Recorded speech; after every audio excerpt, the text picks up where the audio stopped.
우리가 어려운 세 가지 이유를 배웠어요. 이걸 공략할 수 있는 방법들을 지금 하나씩 소개를 할 텐데, 처음에 굉장히 거창하게 얘기를 해놓고 긍정적인 마음 이렇게 얘기하니까 너무 추상적인 것처럼 여러분 느껴지시잖아요. 근데 여러분들 한번 생각해 볼게요. 시험 때 멘탈이 중요합니까? 안 중요합니까? 네, 매우 중요해요. 자, 그런데 시험 말고도 사실 우리 인생에서는 긍정적인 마음을 먹는 게 굉장히 중요한데, 사실 이걸 적은 이유는 부정적인 마음을 먹지 말라는 의도에서 여러분한테 일부러 제시를 한 겁니다. 선생님이 옛날 얘기를 잠깐 해보도록 할게요. 딱 여러분만 할 때인데, 고등학교 2학년 때 일입니다. 지금으로부터 한 21년 전 얘기네요. 제가 이제 학교 가는 길에 갑자기 누가 나를 부르는 거야. 야, 거기 이리 와봐. 이렇게 얘기를 하는 거예요. 제가 그래서 저요? 라고 하니까, 그래, 너 여기 너 말고 또 있어? 빨리 안 튀어와? 이렇게 해서 예 하면서 미적미적거리면서 이렇게 갔어요. 근데 이 사람이 자세를 이렇게 취하는 거야. 야, 너 여기 사냐? 이 동네 살아? 근데 그런 데가 있니까, 형도 이 동네 사는데 형이 집에 지갑을 두고 왔어. 근데 형이 지금 배가 고픈데 너 돈 좀 있냐? 조금밖에 없는데. 그럼 조금이라도 다 내놔. 응? 형이 너 이 동네 산다니까 다 나중에 보면은 갚아줄게. 이렇게 얘기를 한 거예요. 근데 갚겠어요? 사실 양아치로 이렇게 돈 터는 행위를 한 거죠. 근데 내가 줬을까 안 줬을까, 돈을? 안 줬어요. 안 줬어요? 줬어요? 뭐 둘 중에 하나겠죠? 근데 줬어요. 내가 왜 줬을까요? 무서워서. 맞아. 맞을까봐. 무서워서, 쫄아서. 이렇게 말씀을 드릴 수가 있어요. 근데 선생님이 그게 굉장히 수치로 남았어, 내 마음속에. 그러고 한 10년 정도 지났을까? 10년까지는 아니고 한 7, 8년 이렇게 지났을 때 선생님이 권투를 배웠었는데, 한 권투를 5년간 배웠어요. 근데 갑자기 옛날에 그때 양아치한테 돈을 털렸던 그때 막 기억이 이렇게 떠오르는 거예요. 근데 생각을 해보니까 그때 이 양아치가 취했던 자세가 갑자기 떠오르는데, 여러분들 주머니에다가 양손을 꽂아놓고 그런 다음에 완전 쩍벌 이렇게 한 다음에 앞으로 이렇게 건들건들 되더라고. 근데 권투를 배워놓고 나니까, 혹시 여기서 격투기 해본 사람 있어요? 네. 그런데 이 자세는 어때요? 어떤 자세예요? 격투기 할 때? 맞추기, 때리기 좋은 자세예요. 그러니까 난 근데 왜 그때 때리기 좋은 자세를 가진 양아치한테 쫄았을까? 그 이유는 바로 뭐냐면, 제가 경험을 안 했기 때문이고, 경험을 안 하다 보니까 두려운 마음이 들었었던 거예요. 사실 이 자세는, 때리려고 하면은 막을 방도가 없어. 어떻게 막겠니? 이렇게 막겠니? 그리고 배를 친다고 하면 어떻게 막겠니? 어떻게 피하겠어? 이렇게 피하겠어? 이거 진짜 뭔가 치고받고 할 때는 정말 안 좋은 자세인데, 그거를 아주 뒤늦게 권투를 배운 다음에서야 알았던 거죠. 이게 견적 나오는데 딱 봐도 싸움 못하게 생겼는데 난 그때는 굉장히 무서워 보였던 거야. 그 이유는 바로 뭐냐면 경험의 부족이란 거예요. 안 싸워봤으니까. 근데 미리 싸워보지도 않고 붙어보지도 않고 미리 쫄아가지고, 난 이미 그 순간부터, 그 사람한테 당한 순간부터 져 있었던 거고, 돈이 털리기로 예정되어 있었던 거지. 근데 이 얘기를 여러분들하고 하는 이유가 뭐냐면, 글도 마찬가지예요. 글을 딱 처음 봤을 때 여러분들이 부정적인 마음을 먹는다고 하면 이미 그 지문이 쉽고 어렵고를 알아보기도 전에 어려워지는 거예요. 반대로 긍정적인 마음을 가지고 있으면 좀 더 글이 쉽게 보일 수가 있는데, 그 원리를 한번 여러분하고 같이 얘기를 해보도록 하겠습니다. 자,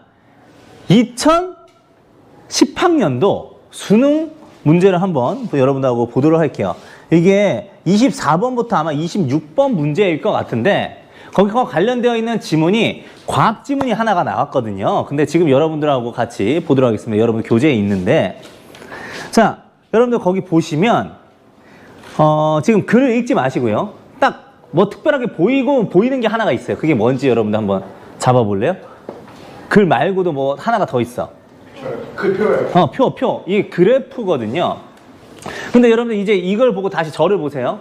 이 글은 어려울 것 같아요? 쉬울 것 같아요? 어려울 것 같아요. 예, 만약에 어려울 것 같다고 느낀다면 그 중에 하나의 요소는 그래프를 봤었기 때문일 수도 있어요. 아, 나는 글만 봐도 어려운데 그래프까지 내가 분석하고 있어야 돼? 막 이런 부정적인 마음이 든다고 하면은 사실은 여러분들 마음을 바꾸시길 바랍니다. 바꿀 수 있도록 제가 한번 도와드리도록 할게요. 같이 한번 보도록 할게요. 선생님, 수학 공부를 한 지 20년이 넘었어요. 선생님, 인수분해 한 지도 20년이 넘었고요. 실제로 잘 써먹어 본 적이 없는데 그래도 이거 하나만큼은 알아. 그래프가 무언가를 수치화해서 표현하는 건데 그 수치화해서 표현하는 거를 뭘 가지고 어떤 걸 가지고 수치화해서 표현하려고 하는 거를 나타내는 거냐? X축, Y축 가지고 얘기를 하는 거예요. 여러분들 Y축 뭐라고 되어 있어요 지금? Y축에 읽어볼게요. 유전, 거리라고 되어 있고 지금 여기 X축은 뭐라고 되어 있냐면 유전체, 유사도라고 되어 있어요. 그런데 이 그래프를 봤을 때 그냥 그래프라는 존재만으로도 여러분들 두려워하는 마음을 갖는 것이 아니라 반대를 한번 생각을 해보자고. 그래프를 봤을 때 여기에 X축, Y축만 보면 이 글과 연결되어 있는 핵심 정보를 미리 알 수 있는 거야. 그렇게 된다면 우리는 이거를 반대로 힌트라고 생각할 수 있겠죠. 근데 실제로 그렇게 되는지를 한번 여러분하고 읽어보도록 할게요. 같이 보도록 하겠습니다. 첫 번째 문단 가볼게요. 자, 일반적으로 동식물에서 종이란 지금 뭐에 대해서 얘기하려고 하는 걸까? 종이란 거에 대해서 설명을 하려고 하는 거예요. 근데 첫 번째로 자, 같은 개체끼리 교배하여 자손을 남길 수 있느니라고 했어요. 자손을 남기는데 어떻게 자손을 남겨요? 교배해서 자손을 남겨요. 그럼 고양이와 고양이를 교배하면 뭐가 나와? 고양이. 그럼 고양이는 종이라고 할 수가 있는 거죠. 근데 또는 자, 두 번째 외양으로 구분 가능한 집단이라고 얘기를 했어요. 자, 여러분들 고양이하고 강아지하고 구분이 가능해요? 네, 구분이 가능하죠. 그렇다는 것은 얘는 종으로 구분이 되는 애들이다 이렇게 얘기를 한 거예요.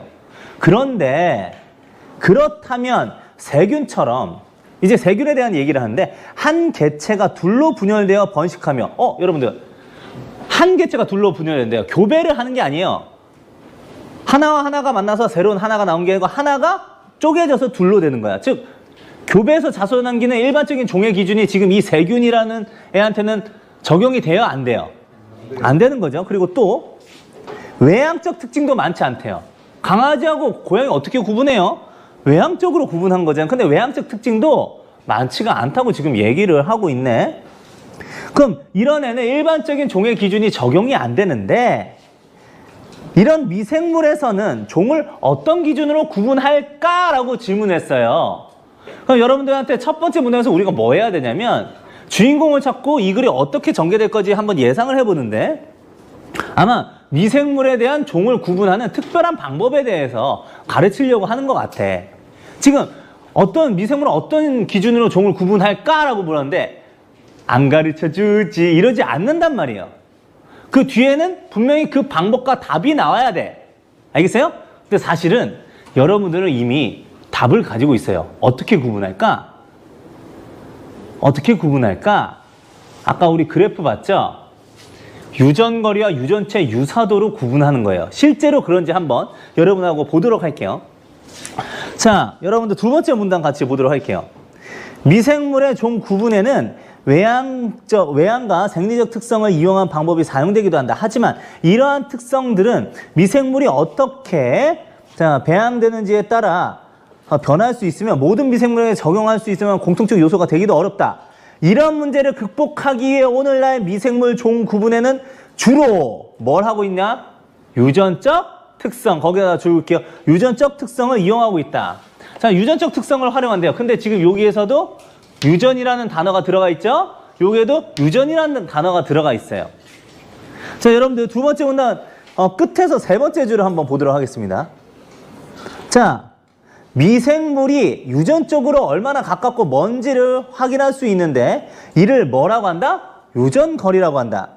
유전거리가 가까울수록 같은 종으로 묶일 가능성이 커진다. 자, 그러니까 유전거리를 활용하겠다는 거죠. 자, 다음 문단 보도록 할게요. 하지만 유전자 비교로 확인된 유전거리만으로는 자, 두 미생물이 같은 종에 속하는지 명확히 판별하기 어렵다. 유전거리만은 충분하대, 충분하지 못하대. 충분하지 못하면 그럼 이제 뭘 얘기할 것 같아요? 유전체 유사도를 얘기할 거예요. 실제로 그런가요? 다음 문단 한번 볼게요. 이런 문제를 보완하기 위한 것이 미생물 간의 유전적 유사도를 측정하는 방법이다. 유전체 유사도란 얘기야. 알겠죠? 자, 지금 이 글은 결국엔 뭐냐면 여기 첫 번째 문단에 나왔던 질문하고 마찬가지로 미생물은 일반적인 종 기준 구분법으로는 잘 안 되니까 새로운 기준이 필요해. 근데 그게 뭘까? 유전적 특성을 활용하는데 유전거리와 유전체 유사도란다. 이렇게 얘기해주는 설명문이야. 큰 흐름은 이거라고. 근데 여러분들이 사실은 아까 그래프 딱 보자마자 그래프까지 나왔어 라고 얘기를 하지만 사실은 그래프가 중요한 정보를 미리 주는 힌트라는 걸 알고 있으면 그래프 나오면 땡큐야. 땡큐가 아니야. 땡큐라는 거죠. 알겠어요? 그러니까 여러분들이 몰라서 경험을 안 해봐서 그 지문을 어떻게 공략해야 될지, 잽을 어떻게 치는지, 스트레이트, 훅 어떻게 치는지 그걸 여러분들이 몰라서 안 해봐서 두려운 마음 먹는 거지. 실제로는 선생님이 여러분들이 지문을 좀 더 쉽게 접근할 수 있는 다양한 노하우를 여러분한테 다 일일이 가르쳐 드릴 겁니다. 그러니까 더 이상 두려운 마음을 풀 필요가 있다 없다? 없다라는 말씀을 여러분한테 드리는 거예요. 알겠죠? 자, 그리고 하나 더 말씀을 드리도록 할게요. 여러분들 막 모의고사 풀다가 어려운 지문을 만났어. 그러면 실제로 어려운 거야. 그러면 여러분들 짜증나요? 짜증나지 않아요? 짜증나죠? 근데 그 상황도 여러분 이렇게 생각하세요. 이 지문 수능에서 안 만난 게 다행이네.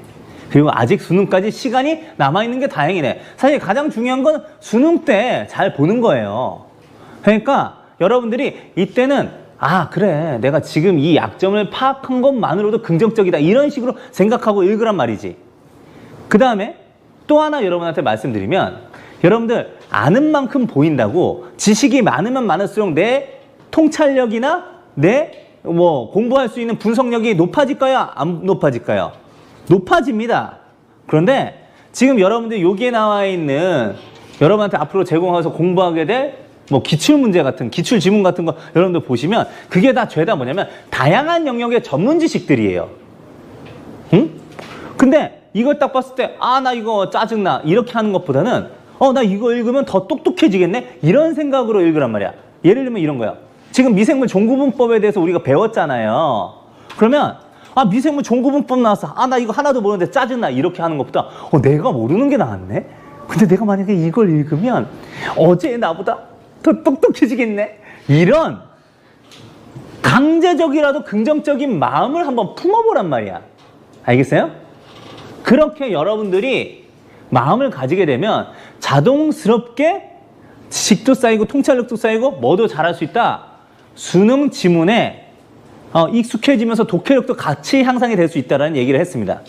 다소 추상적일 수 있지만 이런 멘탈이 중요하기 때문에 여러분한테 긍정적인 마음을 강조해서 말씀을 드렸어요. 자, 그럼 이제 두 번째로 여러분한테 말씀을 드리도록 할게요. 자, 두 번째는 이제부터 좀 실질적입니다. 바로 뭐냐면 예상하는 습관을 가져라. 굉장히 중요해요. 예상하는 습관을 왜 가져야 되는지를 이제 여러분한테 얘기를 할게요.